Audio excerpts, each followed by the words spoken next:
I like to go for long walks, walks that cleanse the lungs and cleanse the spirit. This walk, though, has particular meaning for me, and it's a pilgrimage I make every year at this time.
I can remember every detail of my wife's appearance, even though she's been gone for nearly 10 years. I remember how her cheekbones would rise when she smiled. Remember her long, raven black hair flowing down her back like a shiny waterfall. I also remember how she looked without hair.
She was still beautiful, and she could still smile, but not as often as she used to. The sickness came and went quickly enough, but when it went, it took her with it. I was only 31 years old at the time. She, 33, and our daughter, Emily, had only recently turned 6.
It's hard enough for a parent to raise a young child on their own, doubly so when that child is of the opposite gender, yet that's precisely the predicament I found myself in when Cassandra died.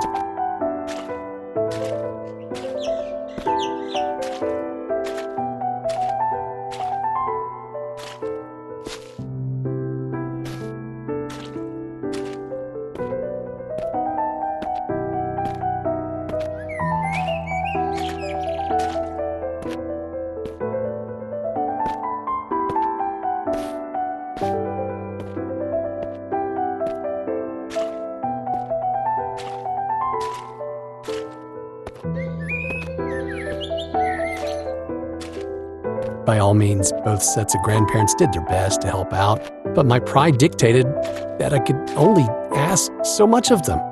I needed to prove to everyone, not at least of all myself, that I could do this. I had no desire to be the all but absent father that my own had been, but an endeavor to spend as much time as I could caring for my daughter in the most direct way possible.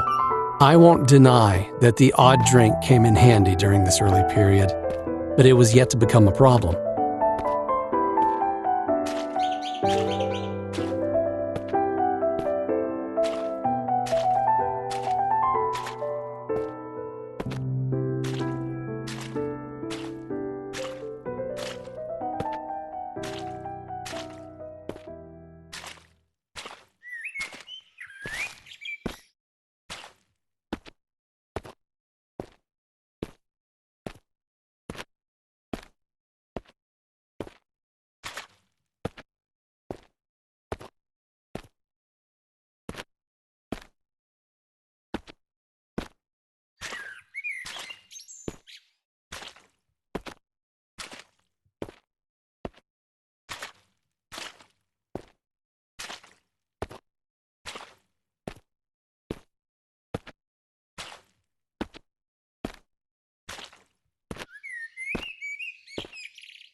Much greater challenges in the early days were the ones that people would think almost trivial, ensuring my daughter was safe when she used public restrooms and that she cleaned herself properly when she was in the bathtub. Responsibilities that would normally fall upon the female parent when there is one.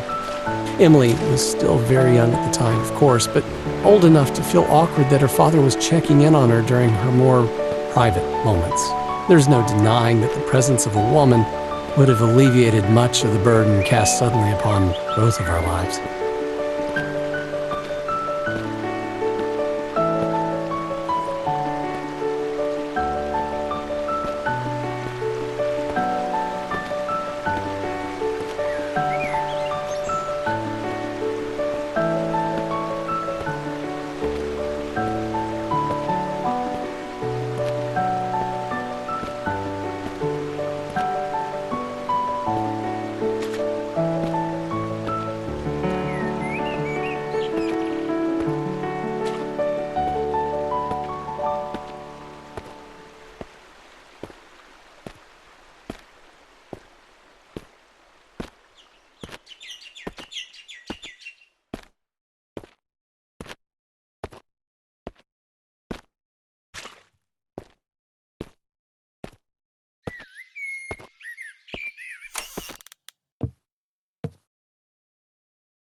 It's not like I didn't try to meet other women after Cassandra's passing.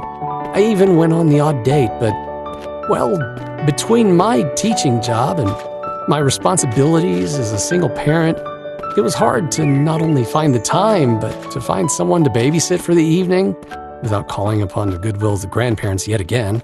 Most of all, though, it was impossible to find someone to fill the yawning void that Cassandra had left in her wake.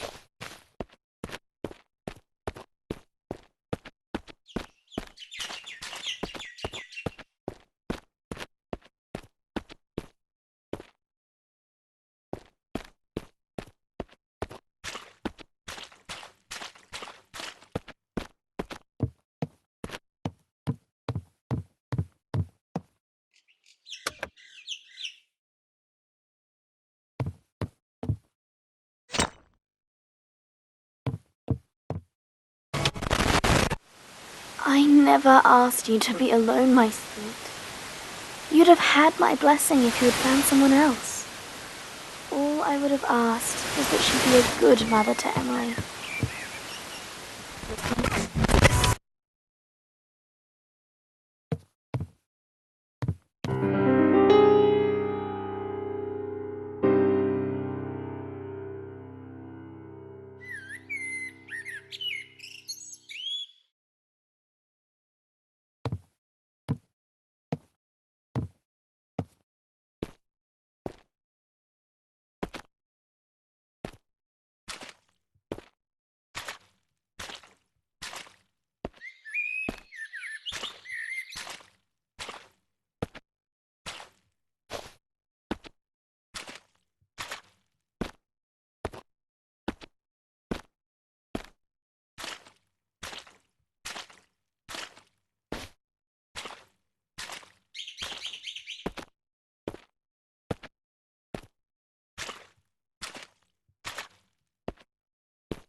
Yes, I remember this evening.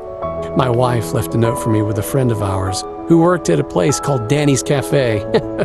Oh, she always did like her little games.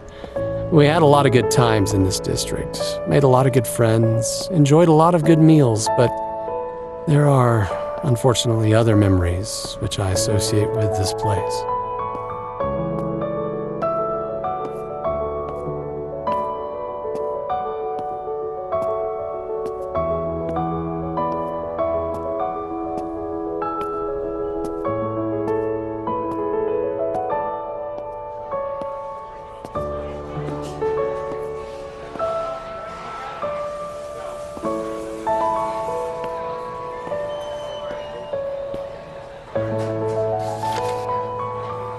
The note says, "Dearest, come meet me at O'Doyle's at 6:30.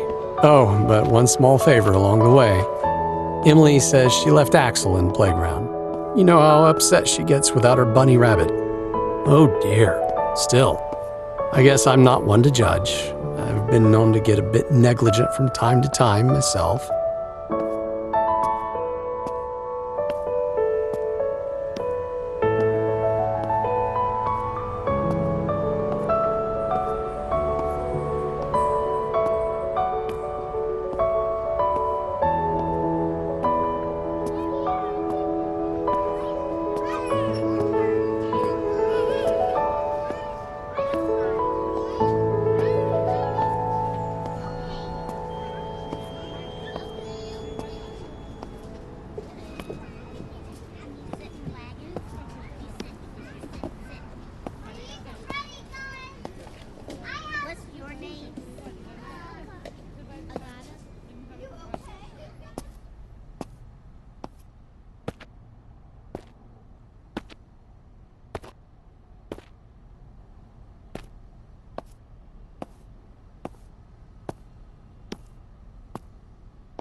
That's one errand run. Next stop, O'Doyle's.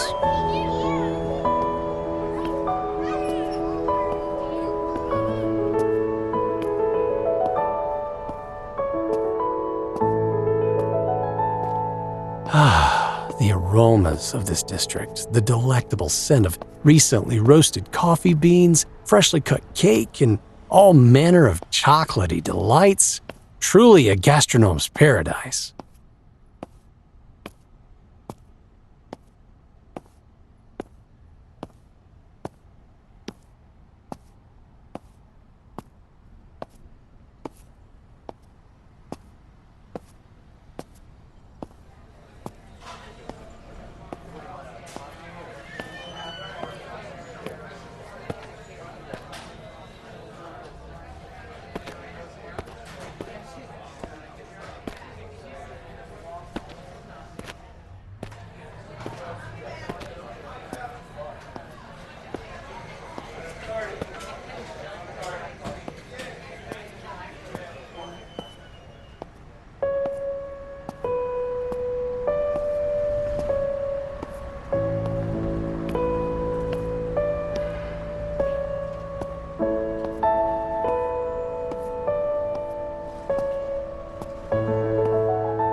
The last time Cassandra asked me to meet her here at night, it was to tell me she was pregnant.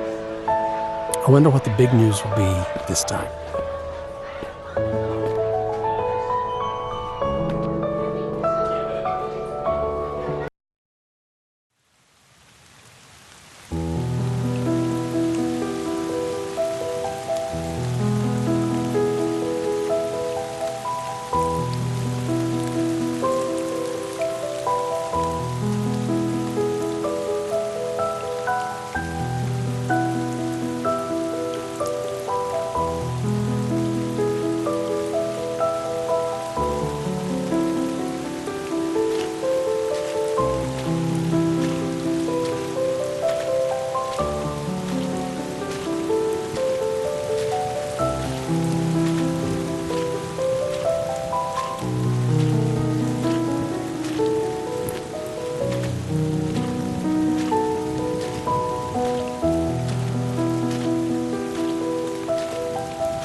Somehow, teaching children of early high school age had done little to prepare me for the task of raising a child not many years younger.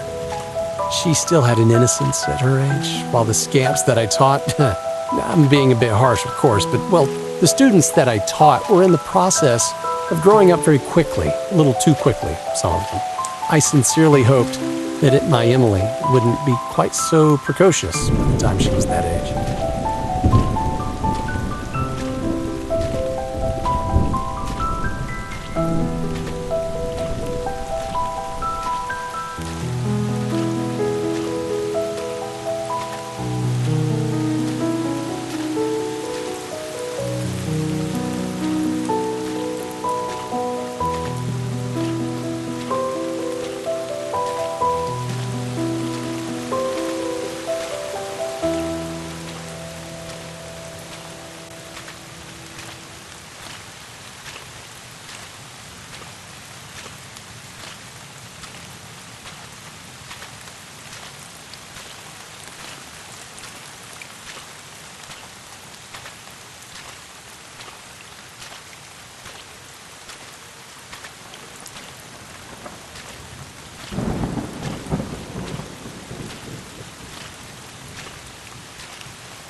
I enjoyed taking my daughter on short trips, well away from the city. I didn't want her knowing nothing but schools and streets, which my own life almost seemed to consist of. I figured she needed to breathe a bit of nature every once in a while, enjoy a bit of fresh air. It's one thing to civilize a child, but another to deny them their childhood altogether. We both seemed to like the beach, especially.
Emily loved the water.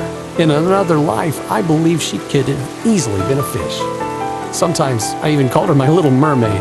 She loved the sand too, and liked to build things with it. One day, I helped her make a fairy tale castle and cast her, only in her mind of course, as a kind of mermaid Rapunzel, trapped in a tower far beneath the water, her long hair flowing with the whims of the waves.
"Would you be my prince and come save me, Daddy?" she asked. "No, sweetie, that'll be another man. We just don't know who yet. But one day your prince will come." I further hoped to myself, and only to myself, that the man in question wouldn't merely break her heart. I wished nothing more for her than to find the happily ever after that eludes so many others.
For a brief time, when Emily was 7 years old, I managed to get involved with another woman for all of 6 months, another teacher at the same high school.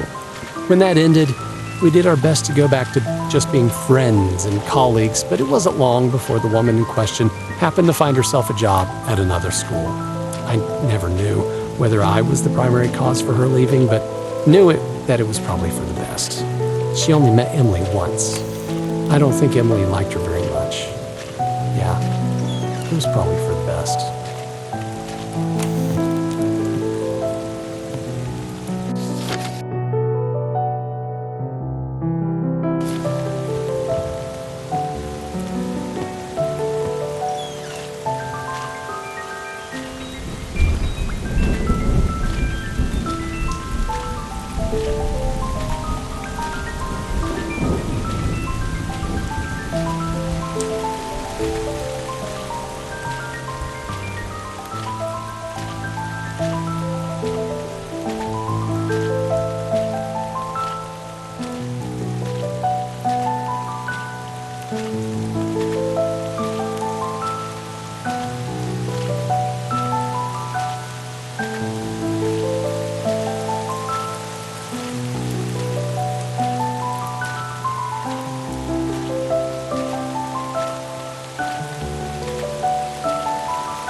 I know you always acted with Emily's best interests at heart, and mine when I was alive.